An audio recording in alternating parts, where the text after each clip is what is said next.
यहाँ संकट मोचन हनुमान मंदिर में रुके हुए हैं, 4-5 एकादशी के आए हुए हैं और यहाँ सब सुख सुविधा अच्छी व्यवस्था की गई।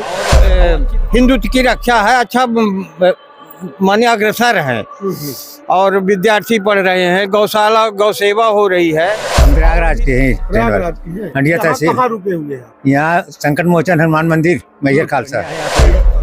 एकदम शांति इलाका है, इस खालसे में एकदम शांति सब है, कोई दिक्कत नहीं है। हम हैं इस वक्त धर्म नगरी प्रयागराज में। प्रयागराज एक बड़ी धर्म नगरी है जहां लोग अपने पापों को धोकर निर्मल होते हैं।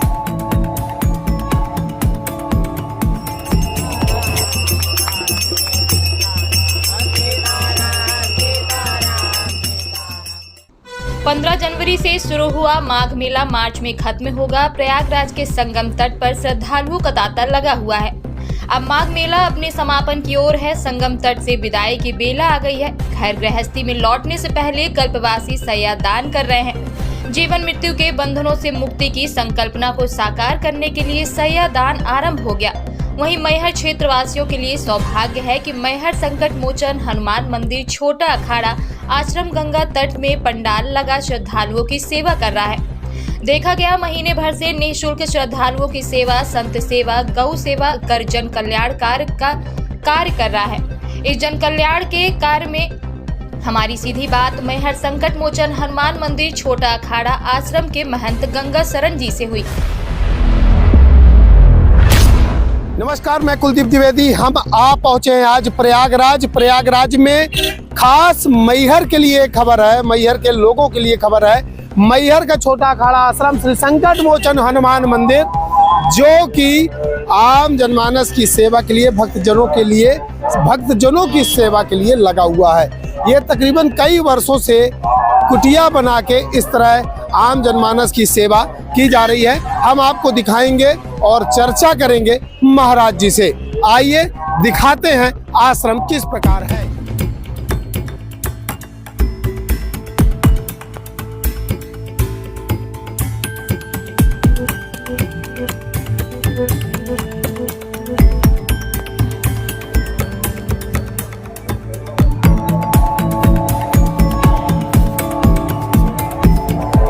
महाराज जी की इस प्रकार से कुटिया है और पूजा पाठ का भी बराबर किस प्रकार से व्यवस्थाएं हैं, ये तमाम सारी व्यवस्थाएं हम आपको दिखाएंगे। प्रथम यहाँ एक ये हवन कुंड है, यहाँ भी बच्चे हैं, यहाँ हवन पूजा पाठ महाराज जी के साथ करते हैं। ये महाराज जी का ये मंदिर है। यहाँ लोगों का, बोलूँगा मैं अपने साथी से, यहाँ बताएं, यहाँ लोगों का निवासरत है। कितने लोग रहते होंगे बेटा? यहाँ 10 लोग रहते हैं। 10 लोग, आप लोग जी। और कितने लोग यहाँ ये तंबू बना के रह रहे महाराज जी के शिष्यगण? लगभग 20-25 लोग। 20-25 तंबू हैं जी। चलिए, बहुत बहुत धन्यवाद। तो 20-25 तंबू यहाँ है, यहाँ के कई लोग हैं और ये पूजा पाठ यहाँ होता है। महाराज जी से हम मिलेंगे। महाराज जी यहाँ है। श्री संकट मोचन हनुमान मंदिर छोटा अखाड़ा के महंत लगातार कई वर्षों से प्रयागराज में कुटिया बना के आम जनमानस की सेवा में लगे हुए हैं। उसी तारतम्य को लेकर आज महाराज महंत जी से इस खास विषय को लेकर चर्चा।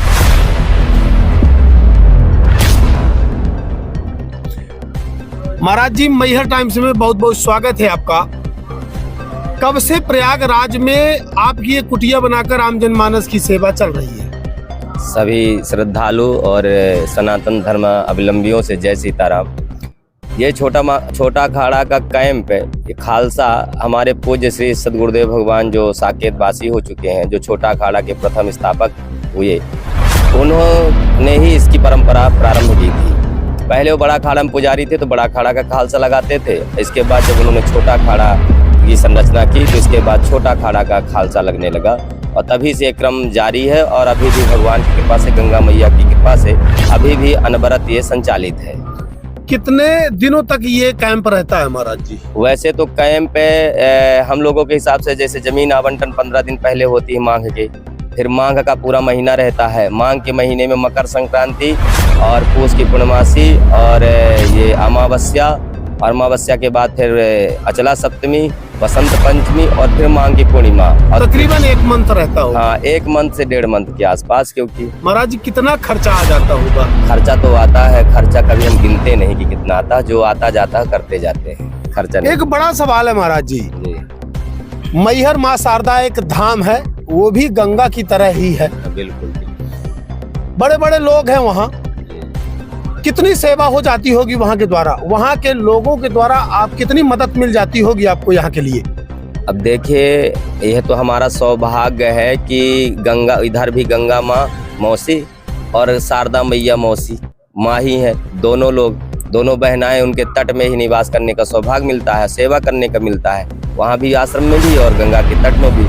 रही बात सहयोग की, तो मैहर की मैं फूटी कौड़ी नहीं जानता। सहयोग की बात तो छोड़ दीजिए, लोगों को मौका मिले तो हमको घाल डकार जाएंगे। क्या ऐसा प्रतीत हुआ है आपको, क्या किस प्रकार से अगर ऐसा लग रहा है इसलिए क्योंकि ऐसा माहौल बार बार निर्मित करते हैं, ऐसे संदेश आते हैं, फोन आते हैं कि हम अखाड़ा का उत्थान करना चाहते हैं, लेकिन कभी किसी कार्यक्रम में और उस प्रकार से वो निजी लाभ चाहते हैं सब कुल मिला के, इसलिए विकास करना चाहते हैं। बाकी आश्रम में परमार्थ नहीं है, और यदि आश्रम का परमार्थ और विकास करना चाहते हैं तो दे दें हमारे खाते में, जो भी सहयोग करना है तो दे दें, तो हम स्वयं सक्षम है, आश्रम सक्षम है कि वो अपने से संरचना करा सकता है, संचालित हो सकता है। महाराज जी यहाँ देखा जा रहा है सरकार के द्वारा विभिन्न प्रकार के कार्यक्रम और टेंट वगैरह यात्रियों की सुविधा के लिए, क्या इस प्रकार से मैहर में सुविधाएं मिलती होंगी लोगों को? नहीं, ऐसा तो हमको नहीं लगता कि ऐसी सुविधा मिलती है जिस प्रकार का ये उत्तर प्रदेश सरकार सहयोग करती है। उज्जैन में भी कुछ वर्ष पूर्व ऐसा लगा था, कुंभ आया था, तो कुंभ में हम भी कैंप लगाए थे, लेकिन ऐसी व्यवस्था नहीं थी कुंभ में। उज्जैन में भी, मध्य प्रदेश में भी उज्जैन में कुंभ रहता, 12 साल में कुंभ आते हैं। सत्संग आध्यात्म जगत से वंचित है। शिक्षा दीक्षा की भी जो प्रणाली है वो आध्यात्म से बहुत दूर, कोसों दूर है, और स्वाभाविक है कि जिस तरह हमारी संरचना बचपन से होगी, हम उसी माहौल और उसी विचारधारा के रहेंगे। तो पहली तो बात यह है कि जो शिक्षा दीक्षा है लोगों की वो दूषित है, इसलिए उनके सनातन धर्म, अपने धर्म के प्रति उनका उद्गार और आह्लाद या प्रसन्नता या सहयोग की जो भावनाएं हैं वो वहीं जुड़ते हैं जहाँ पे उस जिस संस्था से उनको कुछ मिल सकता है। मैहर में बहुत से ऐसे प्रतिष्ठित संस्थान है जहाँ से लोगों को तरह तरह के धनोपार्जन और आर्थिक लाभ या हर तरह के सहयोग मिलते हैं। छोटा अखाड़ा में तो केवल भोजन मिल सकता है, क्योंकि अपने पास इतनी प्रॉपर्टी नहीं है कि हम इतना सहयोग कर दें उन लोगों का, आर्थिक या अचल संपत्ति, चल संपत्ति किसी भी प्रकार से। एक और आश्रम है आपका, बताते हैं वहाँ भी कहीं कब्जा हुआ?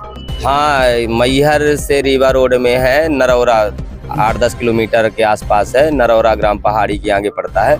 तो वहाँ राम जानकी मंदिर है, और वो भी राम जी पता नहीं हमको कैसे स्वीकार किए, क्योंकि हम उस मंदिर के बारे में जानते नहीं थे, न उन महाराज जी के बारे में जानते थे जिन महाराज जी ने हमको वो मंदिर सौंपा है।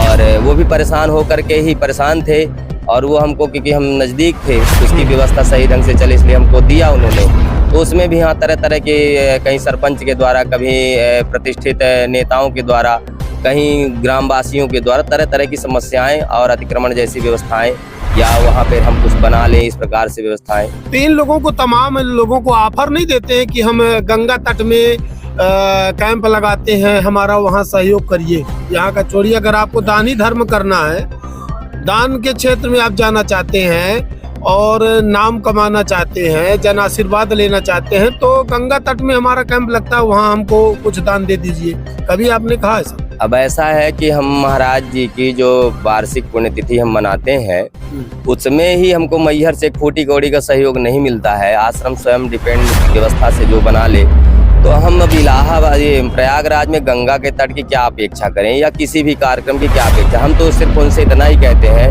कि हम जिस प्रकार से हैं, जैसे हैं वैसे ही रहने दें, हमको ना बना सके तो बिगाड़ने की कोशिश ना करें। और हमारा यदि सहयोग, अब किसी भी चीज़ को लेकर के हम वहाँ डेवलप करें आश्रम में, और इसके बाद फिर उस पर अपना अधिकार भी स्थापित रखें, तो ये सहयोग तो नहीं, ये तो कब्जा की तरह है कि आज हम बनाए दे रहे हैं, कल हम कब्जा कर लेंगे, कल हमको ठिकाने लगा दिया जाए कहीं रास्ते। मैहर में और भी धर्म संस्थान है, क्या उनके द्वारा आपको सहयोग मिलता है? कोई सहयोग नहीं मिलता। वो संस्थान भी कुछ हैं जो भी तो उनसे कोई सहयोग नहीं, वो स्वयं पसंद नहीं करते, या कि जो भी व्यवस्था उनको जो लोग भ्रमित करते हैं या कि वो स्वयं भ्रमित हैं, भगवान जाने, लेकिन ऐसा कोई सहयोग नहीं किसी भी प्रकार से संस्थानों का। तो महाराज जी कैसे ऐसे चल सकता है कि बिना सहयोग के और आप अकेले वहाँ, अगर कभी ऐसा कुछ हुआ और आपको कोई क्षति बड़ी हो गई तो फिर इसमें तो बड़ा गड़बड़ हो जाएगा। अब ऐसा है, देखिए जिस संस्था पे मैं संस्था की व्यवस्था का जिम्मेदारी हमको मिली है, अब वहाँ पे बैठी हुई जो दिव्य मूर्ति भगवान के हनुमान जी स्वामी जी की है, वो तो उनकी जिम्मेदारी है कि वो क्षति पहुँचाते हैं, हमारी क्षति करते हैं, और या कि जो लोग क्षति पहुँचाना चाहते हैं उनकी क्षति करते हैं, वो तो वही निश्चित करेंगे। हम तो उनके चरणों में हैं, उनकी सेवा कर रहे हैं। और आज तक की ऐसी स्थिति में आश्रम में चाहे जो भी व्यवस्थाएं रही हों या जो भी लोगों के अंदर भावनाएं दुर्भावनाएं रही हों, लेकिन आज तक कभी क्षति अभी तक तो हुई नहीं। और संभवतः हो सकता है कि वो आश्रम इतने संकट में पहले से ही घिरा रहा हो या कि ऐसी मानसिकता से ग्रसित रहा हो, और हनुमान जी ने हमको चयनित किया हो कि भाई इस समस्या का समाधान भी तो हो सकता है उसका। मतलब ये है कि आप 24 घंटे रिस्क में हैं। हाँ बिल्कुल, हाँ? रिस्क तो है, लेकिन कोई रिस्क भी नहीं है। हमारे एक महात्मा थे संपर्क में, बिहार के थे, वो कहा करते थे जिंदगी में यदि रिस्क नहीं है तो कुछ भी नहीं है।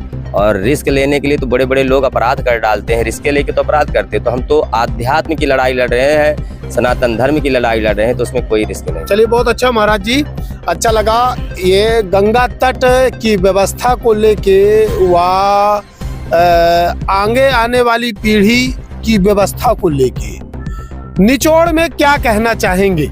निचोड़ में तो हम ये कहना चाहेंगे कि पहली बात तो अगले वर्ष प्रयागराज में महाकुंभ है, तो सभी मैहर या देशवासी प्रदेशवासियों को हम आमंत्रित करते हैं कि प्रयागराज अवश्य आएं अगले वर्ष। दूसरी चीज, हम सरकार शासन प्रशासन से भी ये निवेदन करेंगे कि धर्म संस्थानों की सुरक्षा के लिए भी कोई न कोई कानून, कोई न कोई व्यवस्था प्रशासनिक मिलनी चाहिए, जिसमें सुगमता से, सरलता से आश्रम संचालन करने वाला व्यक्ति यदि वहाँ पहुँचे तो प्रशासन उसको फुल तरीके से मदद कर सके, ऐसा हम चाहते हैं। और मैहर के लिए क्या कहना चाहेंगे? मैहर के लिए तो सबसे बड़ी बात, गौरव की बात ये है कि मैहर पहली बात तो जिला बना, शारदा माँ का वो है, और दूसरी बात ये है कि सारी चीज़ें नई हैं। तो मैहर के लिए यही है कि सब लोग अच्छे शुद्ध विचार से धार्मिक संस्थानों को मदद करें, जो हमारे केंद्र बिंदु हैं, आगे चल के हमारे बच्चे या नाती पोते जिनका धर्माचरण और अनुसरण कर सकें, जिससे हमारा सनातन धर्म जीवित रहे और बच्चों में, सनातनियों में, हिंदू में, सभी में सनातन धर्म का विकास हो सके। ऐसी व्यवस्था के लिए वो लोग तत्पर रहें और आगे चल करके उन्हीं के लिए लाभ होगा। चलिए बहुत बहुत धन्यवाद महाराज जी। ये रही हमारी महाराज जी से सीधी बात। कई प्रकार की बातें हुई, प्रयागराज को लेकर भी बात हुई, आगे आने वाले कुंभ में के से संबंधित बातें हुई, और महाराज जी ने यह भी बताया कि छोटा अखाड़ा आश्रम किस प्रकार से संकटों से घिरा हुआ है और कितना परिश्रम करके आश्रम को संचालित कर रहा है।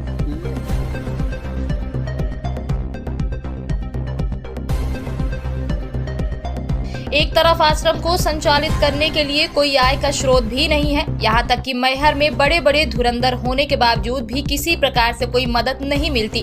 फिर भी महंत जी किसी कदर जन कल्याण का कार्य कर रहे हैं, उस पर भी कई ऊर्जावान लोगों द्वारा आश्रम को क्षति पहुंचाने में कोई कसर नहीं छोड़ते।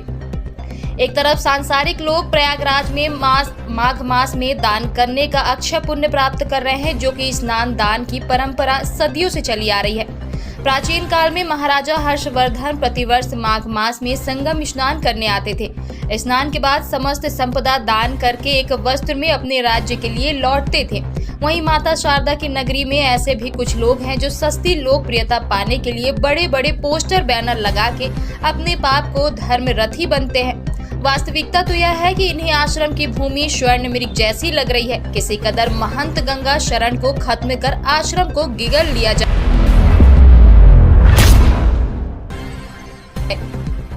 आइए माघ मेला के सही स्नान की तारीखों पर नजर डाल लेते हैं। माघ मेला में पहला स्नान मकर संक्रांति 15 जनवरी 2024 को हुआ। दूसरा स्नान 25 जनवरी 2024 को पौष पूर्णिमा कल्पवास का आरंभ हुआ। चौथा स्नान बसंत पंचमी 14 फरवरी 2024 को हुआ। पांचवा स्नान माघ पूर्णिमा 24 फरवरी 2024 को हुआ और आखिरी स्नान 8 मार्च 2024 को महाशिवरात्रि के दिन होगा। इस खबर को दिखाने का हमारा उद्देश्य यही है कि संत समाज है तो संस्कृत है, धर्म है, इनका सहयोग नहीं कर सकते हैं तो इन्हें प्रताड़ित भी नहीं किया जाए और सरकार को इन्हीं सुरक्षा के लिए कानून भी बनाया जाना चाहिए। कहाँ से है दादा? हम तो सतना से आए हुए हैं सतना से? जी। कहाँ रुके हैं ये? यहाँ संकट मोचन हनुमान मंदिर में रुके हुए हैं। 4-5 एकादशी के आए हुए हैं और यहाँ सब सुख सुविधा अच्छी व्यवस्था की गई और अच्छी व्यवस्था है। किसके द्वारा ये व्यवस्था है? ये गंगा शरण जी महाराज जी के द्वारा जी। कोई शुल्क लिया गया? हाँ, कोई शुल्क नहीं लिया गया। रहने के लिए क्या है? रहने की बहुत अच्छी व्यवस्था है। कपड़ा उपड़ा यहीं रुके थे आप? यही तंबू में रुके थे। यहाँ सब माने कपड़े वपड़े भी मिल गए थे और अच्छा वो है। और इन लोगों को वहाँ कुछ लोग परेशान कर रहे हैं और जो कि परेशान करने लायक नहीं संस्था है और हिंदुत्व की रक्षा है। अच्छा माने अग्रसर हैं और विद्यार्थी पढ़ रहे हैं। गौशाला गौ सेवा हो रही है और भी सेवा हो रही है। तो हमको तो यहाँ हम आए तो हमको बढ़िया व्यवस्था मिली। अब बिल्कुल कोई शुल्क नहीं, निःशुल्क व्यवस्था। क्या कहना चाहेंगे जो कल्पवासी है, जो कल्पवासी है हाँ, और जो आना चाहते हैं, क्या कहेंगे? ये कहेंगे कि इनको माने ऐसी कोई झंझट संकट में न डाला जाए, इनको माने आगे मुक्त किया जाए। और ये लोग परेशान कर रहे हैं जानबूझ के। हाँ, मतलब ये अच्छी सुविधा ठीक है? हाँ, बहुत अच्छी सुविधा मिली, बहुत अच्छी सुविधा मिली क्या है। सुविधा मिलते हैं? सुरेश प्रसाद गौतम। अब दोबारा कब आएंगे? अब अगले महाकुंभ में आएंगे। है ना? हाँ हाँ, धन्यवाद। ठीक है हम प्रयागराज के हैं। हंडिया तहसील। कहाँ रुके हुए हैं? यहाँ संकट मोचन हनुमान मंदिर मैहर खालसा। मैहर खालसा।